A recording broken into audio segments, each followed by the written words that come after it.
Asalaamu calaykum asxaabta, waa idin salaam meel baa adduunka joogtiin. Waa walaashin Rumia Beauty Life. Janalka iga daawanaysiin waa Rumia Beauty Life.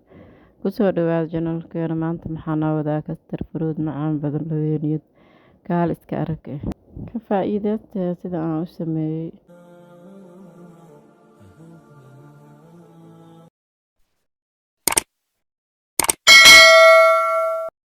Hadda fruudkii aan diyaarsanay inaan isticmaali lahayn waa soo dhaqaa. Waa tufaax iyo canab iyo strawberry. Haweeniyadaas aan isticmaalay. Waa soo dhaqaa si fiican aan soo dhaqaa. Waa soo jarjaray. Caanihi aad dabka saarayna 6 koob camal aan isticmaalaa caano.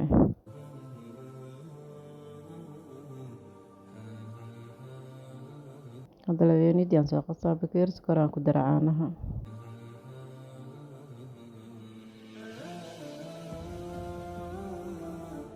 Kastarkan hal bakeeri aan isticmaalaa.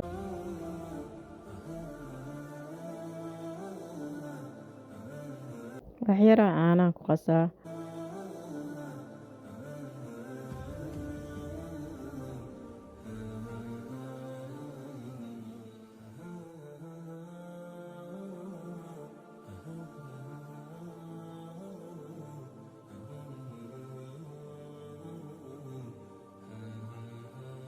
Waan kusoo shubay dabkaan u gaabinaa tartiib ee bislaana. Asxaabteeda janalka subscribe noo saar, noo share gareey fiidiyooga haddii aad ka heshid like saar, comment waa xaggiina.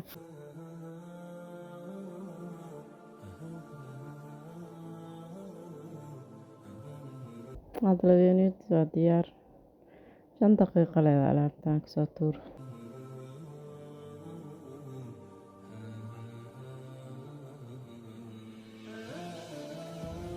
Baaquli aan kusoo shubay. Hadda waxaan ku daraa fruudkii aan soo diyaarsaday.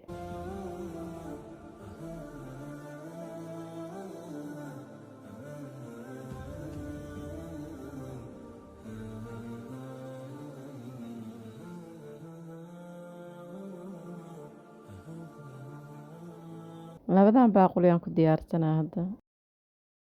Kadibna fridge-kan gelinaa 40 daqiiqo camal. Insha Allah.